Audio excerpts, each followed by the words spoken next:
Welcome to Headroom, the podcast where we explore all things essential to mental health and well-being. I'm Jim Owens, your host and licensed mental health counselor at Lansing Community College. While you're about to hear from some phenomenal people who have incredible ideas for you in your life, podcasts are no substitute for professional medical advice. So if you need help, please call or text 988. Okay, having said that, let's get into the Headroom and begin today's conversation.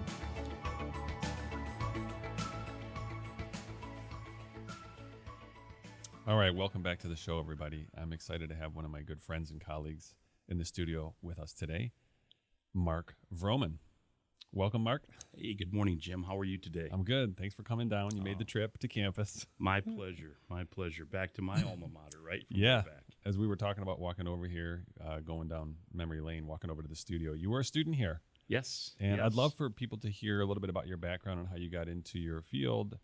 And then we'll talk about some of your experiences working in the field. But I think it's a good place to start. Like, I'm a graduate of LCC. You're a graduate of LCC. Yeah. I think it's good for people to hear those kinds of things and Yes, how our it is. careers can evolve from that place. So, yeah, take us all the way back to the early 90s. Ooh, my goodness. Yeah, and lots as we saw, lots of change, obviously, positive change. Early 90s, came to LCC, and as I mentioned to you, on the walk over from the parking ramp there, that pretty much lived here for 3 years, and went to school, went through the EMT paramedic program, Fire Academy, obtained an associate degree in fire science, and it was a busy 3 years, but just a great experience here. It's a rigorous training program. It was, yeah, and wrapped it up with the paramedic school, which took, I believe, was the most effort. Oh, really? From an academic, yes. Oh, yeah, okay. And then the clinical time and the ride-alongs. And at the time, LCC was one of the few nationally accredited programs throughout the entire Midwest. Wow. So, yeah. Were you kind of ahead of your time, too, doing both fire and paramedic? Because I think people might have just specialized one or the other back then. It was really starting to move. The Lansing area in particular embraced EMS early on, and transport EMS. Okay. So to just kind of summarize, the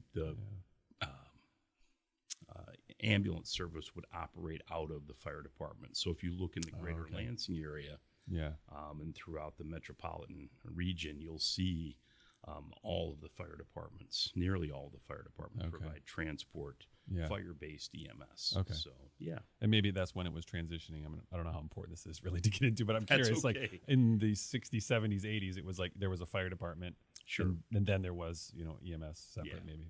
Yeah. I initially got into school and was like, okay, I'll get my EMT. And then I really loved the program and then decided, I'm going to take that next step to paramedic. And fortunately, I was able to do it right here and move right through in a very streamlined process in 36 months. Yeah. So, To walk out with multiple credentials at that point. Yeah. So what drew you into, fortunate. so your I didn't realize this actually, your primary passion when you first came was EMS more so than fire science. Actually, it was both. It was both? Okay. Yep. Okay. Nope. You're good. No, it was both. I in fact, I would say I came here because, and I knew more about the fire than I did the EMS. Okay. And it was great. I people ask me now, and and they'll say, did you really like being, a firefighter, paramedic? And I say, well, I very much so. Yeah. I liked being a firefighter. Yeah. But I loved being a paramedic. Oh, okay. So, yeah. Oh, I want to get into that. I want to hear about that. So very good. Before we get up to that, what was the inspiration then back when you were, can I say a kid? Yeah, that's when it really started. A young adult, let's say, yeah. Some of the listeners may remember there was a show in the early 70s. In fact, ironically, it premiered the week of my birth in 1972, January of 72. Okay. And the show was called Emergency.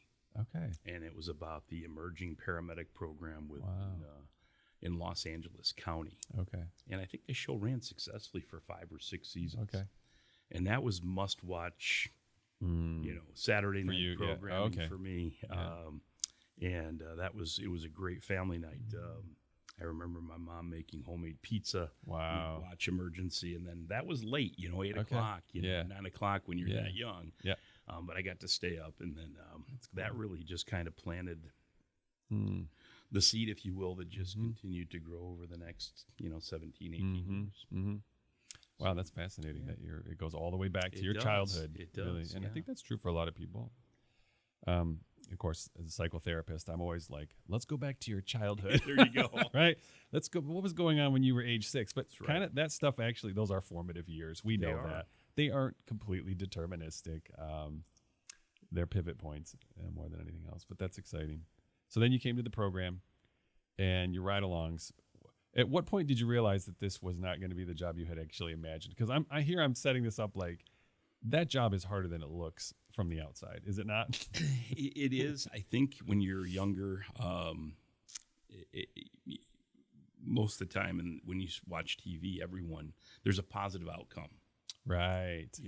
That third act, they wrap it all up. Yeah. That's right. And we know once you get into the real world that the positive outcomes aren't, those are great things, but perhaps not as frequent as we wish they were.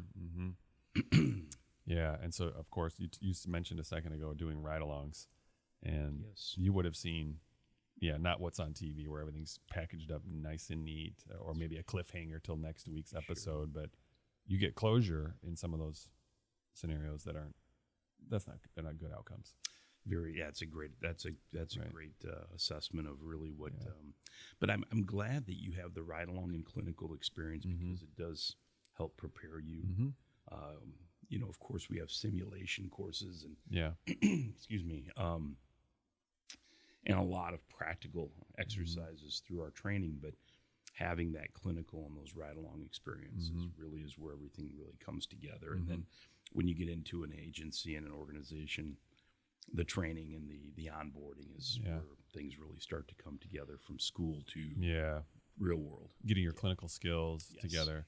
So, because there's two things I would love to talk about, which is your clinical training and that skill set, but then you have to continue to develop as a human being to deal with and we're not going to talk just about the dark side. There's a light side to all the work that EMS and paramedic fire do. You have to kind of get ready for dealing with death, shall we say? You can even say I'm broaching the subject. It's okay. Kind of tentatively because our culture is not great about talking about death, and you immediately, day one, you're facing that and dealing with that kind of stuff, trying to keep people on the brink. It's a good point. I share with family and friends that after 30 plus years, anyone, not just me, I believe we do have a different relationship with death than most people. And that doesn't make us better or make us any less human in terms of, it's just we've seen it, and you become really, for absolute lack of better term, it just there's more of a comfort level, I guess, and that I wish I could choose a better word. I understand what you're getting at. There's a familiarity with it that doesn't breed anxiety around it. Like for most of us, and many psychologists have written about our anxiety around death. A good one, if people are listening and like to read books, it'll come to me later now that I'm thinking of the question I want to ask you instead of but it's called The Denial of Death by Ernest Becker.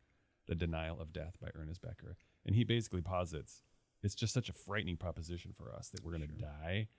Of course, we can get into the metaphysical conversation about what happens after death, but that's a tough one for us. But you become more familiar with it over time, right? Working in it. You do. I like that.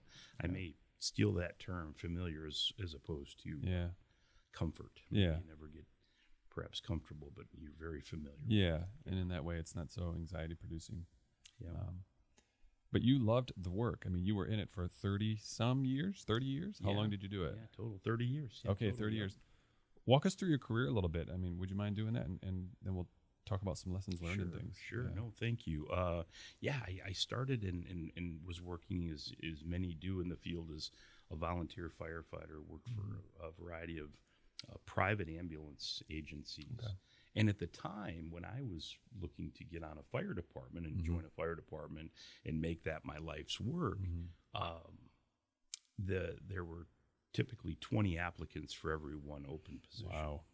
Now, fast forward to today, it's flipped. Oh, really? Because, there's more career options. Okay. There's more competition.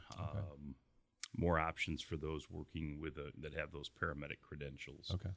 And so on. But so I worked, throughout the state, and then was fortunate in the mid '90s to get picked up. I was hired by the Meridian Township Fire Department here in the Lansing area, and then spent 25 years there. Yeah.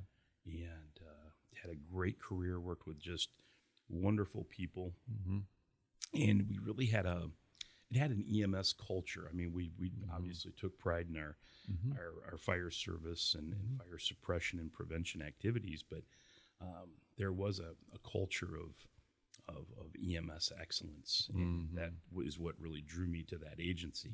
In fact, many of my colleagues when I hired in were my instructors at both the EMT and paramedic level here at LCC. That's pretty cool. Yeah. Well, you and I had a similar transition actually, where we were both in the classroom together and we became colleagues. That's correct. It's pretty cool that you've experienced that. It's fun, isn't it? It really is. Yeah. And then you rose through the ranks, eventually working your way up into leadership positions and mentoring and training and guiding and doing all kinds of things, not just for Meridian, I gather, around, to a wider group than that. Yeah. And so you understood what people needed to be prepared for to be able to do the job. And I'm really curious about that. Like, what is the human side of this job? Because there's a technical side to it. And you mentioned like learning the technical stuff in class would be very challenging to anyone. But the human side of it, working with people who are suffering, let's say, which is kind of what I do, right? How did you grow in your own ability and grow your capacity to work with people? And here we can get into specifics. I mean, you will respond to drug overdoses. You will respond to suicide. You will respond to people's homes burning down or having burnt down. I mean, all the kinds of tragic things that happen in our lives. How did you start to build out your capacity to be able to do that kind of work? When you first get into you're so excited about the job, right? And as you settle into your wonderful point, you start to, as you make numerous calls a day, and you get those calls and experience and rely on those more senior to you. Just all of that. It's really a culmination of all of those experience, learning from others, all of our continuing education. But on the human end, I think that who you are as a human being, as a first responder, matters a great deal. I was always cautious. Some people will say, "Oh, I got in because I want that adrenaline rush," and that was never my motivation. Mine was very focused on the people, the human element, and attempting to improve the human condition. Someone once said that we're in the worst day of people's lives business, right? And I think we always need to keep that in mind, and first responders need to keep that in mind, because it's a privilege that people at their most vulnerable moment will invite you into their home at 3 o'clock in the morning, bedside, where family members aren't even allowed. Right. So I say all that to say that it was just an immense privilege. Wow. To be able to be there for people and really, I never liked the term that you're going into a complete strangers. I looked at them as fellow community members. Okay. These are we share a lot, even though we may have never met. Yeah. And I may only have 15 to 20 minutes with them, whether it was on a emergency medical scene or at a fire scene. Yeah. So, but I would circle back just to say, keeping in mind that that's a privilege, and that we are going to see things in people at their worst, at their most vulnerable time, and that don't lose sight of that human element. When you say, I want to come back to the relationship piece, but you talk about being in people's lives at some of the worst moments of their lives. As a therapist, I hear about the worst things that have ever happened to people, but I don't see it. I manufacture it in my own head because they're telling me a story, and I can kind of put a scene together. And that distance, that objectivity protects me. I think, frankly, psychologically, it provides protection for me, although I've heard horrible, and you've seen, so you know exactly what I'm talking about, but I've heard the worst things that can happen to a person sadistic things I can't even, after 25 years of doing this, I can't create in my own mind. I couldn't imagine some of the horrors that people have endured at the hands of other human beings. But I'm kind of protected and insulated in a way because it is being told as a narrative in my office. It's a story. It's a real story, but it's a story. I don't have to see it, smell it. Sure. None of it gets on me. And here, I don't want to dig too deep and open any wounds that you may have, but yours is another level. And I'm not trying to be hierarchical about this and put one person's work above the other, but it's a completely different experience, I think, in that regard, and the kind of protection isn't there that I get. Yeah, right? yeah. One of the fortunate things, with being a caregiver in the setting that you just described, you're one-on-one with many times with. Yeah. Fortunately, in the work environment in which we've discussed, that I was within a team structure. Yeah. And that is very helpful. Okay. At the very least, you had you and your partner on the ambulance, if not, an entire crew from the fire department together. And that really helps because when you go through those things and you can share and have some discussions. And I think we've gotten better. Okay. When I first came in, there was no, you just did it, went on the calls, and then, as the body of knowledge expanded, we knew that our providers, needed to have an outlet if they wanted that, and if they needed that. And then, as you noted, being in those positions where you're exercising leadership, it's important to keep an eye on your personnel, especially if it's not just the one call, it's when they catch 3 or 4 challenging calls where, there can be, a great deal of trauma for not only the individuals involved, but for the providers and the responders as well. Yeah. So. Yeah, so I can just imagine when you're at a scene and you're getting back into the truck or whatever you call it. What do you call that? Sure, the rig. The rig. Okay, the rig. Yeah, these giant rigs. Yeah. If you're talking to each other, and now we're getting into my field, right? If you start talking to each other about the hardship of what you just went through, the weight of that burden starts to lift. Yeah. I would wager it doesn't leave totally, ever. In some ways, I mean, I think we all, as first responders or as healthcare providers, we understand that doing this work, we're going to carry some stuff around with us all the way to our grave. And it's not a burden for us to do it, frankly, for me. And I think you probably feel the same way. I do, yeah. I do not feel burdened by it. I feel like you. I feel gratitude that I'm shouldering some weight in my community. Other people could shoulder it too, but I just decided to be one of the ones that will shoulder this particular kind of weight. And I know you and I are very kindred spirits on that. Yes, we are. But talk about, if you could, because I think there's a theme here of when you share your pain, it gets cut in half. In a sense, right? Like it starts to go away, the trauma that we've experienced in life, by sharing it with another person. I think you're leaning toward it was hard to do this in the beginning. It wasn't the culture to talk about this, the difficulty of the work, but that changed. And whatever your experience there was. Yeah, I like that. The culture did shift and it became much more acceptable to, I even think way back when we might, you could get a read, it might be quiet, and you could actually, it was palpable in terms of you might have some sighs, responding back to quarters from a critical incident, or there would be some conversation, and of course, in dealing with that, just in trying to find the positive in some way, shape, or form, even if it. Sometimes that's just not possible, but I think just immediately when you say, "Boy, that was a tough call," and just opening that up, as you noted, that starts perhaps a little bit of the healing process for the responder.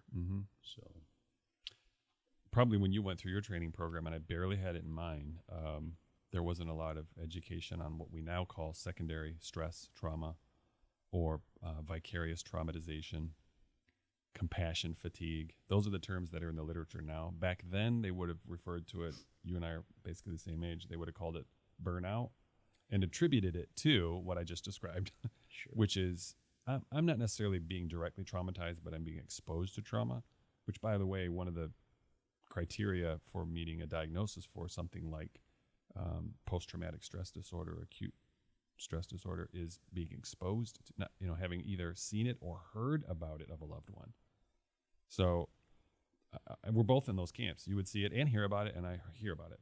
And I've seen some things too, right? But yeah, that exposure, I just see there's a way through it, and that was talking to each other. There's more conversation now about let's take care of each other. Let's prevent. We would have called it prevent burnout, but it's really more about let's take care of ourselves. Is that what the conversation has shifted a little bit in the culture? I think it is more of a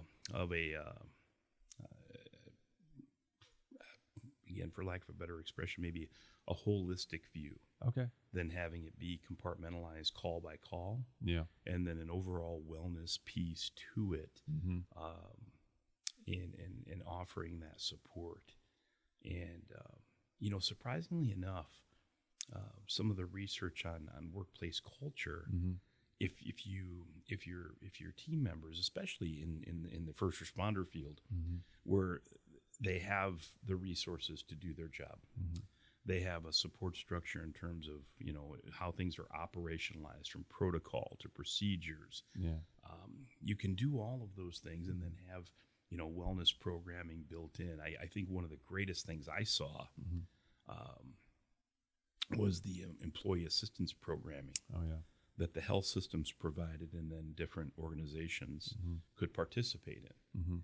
And whether it was personal, professional, combination thereof, which typically was the case, but it was such an opportunity for us, or a great opportunity for us, if we did see something, that we had a path someone could take to get to talk to someone, and many times that just they're a resource to provide details of other resources depending on where that individual needs to, and just having some feedback from over the years.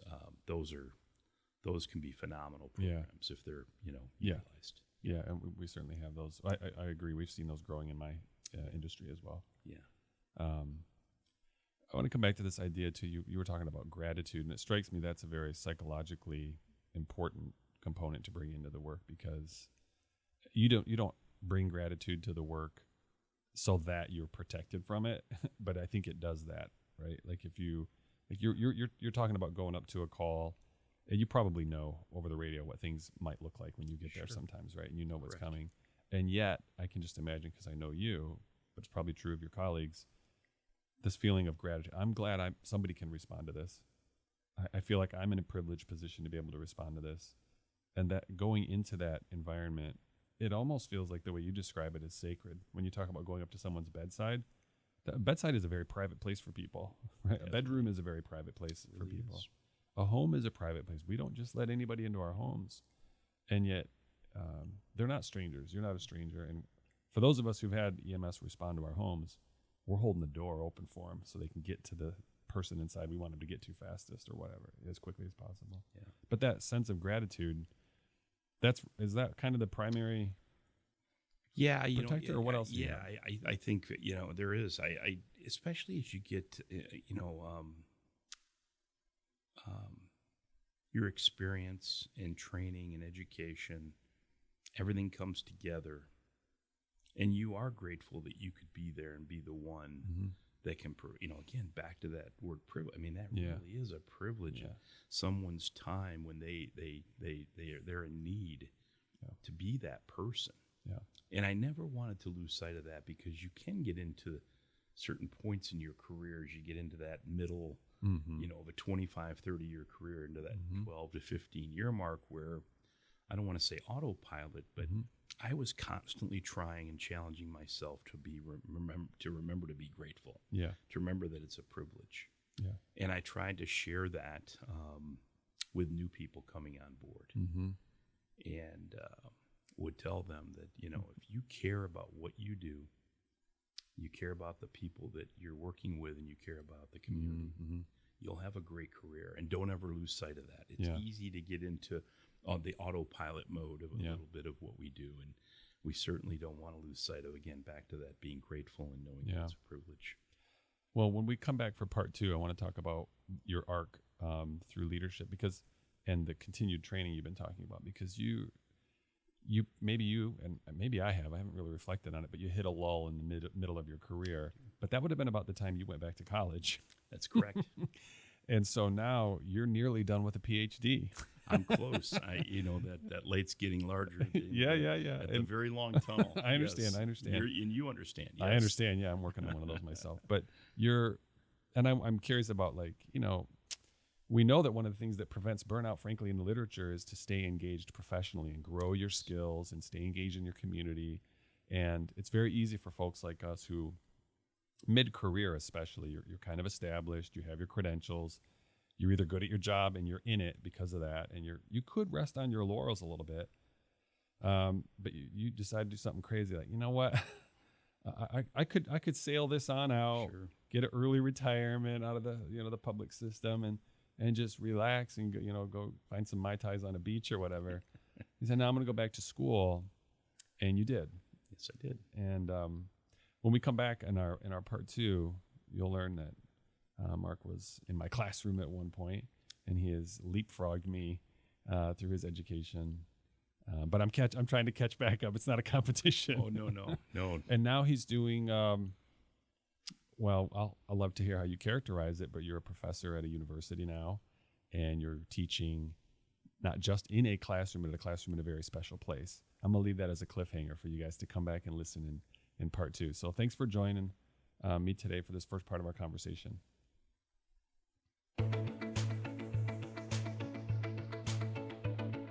Thank you for tuning in to today's episode of Headroom. Remember, if you need mental health assistance, you can always call or text 988. And if you're a current LCC student, free mental health counseling is available to you at the college.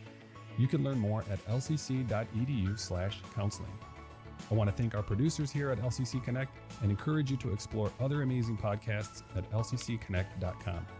Thanks again for listening. Take care, and we'll see you next time in the Headroom.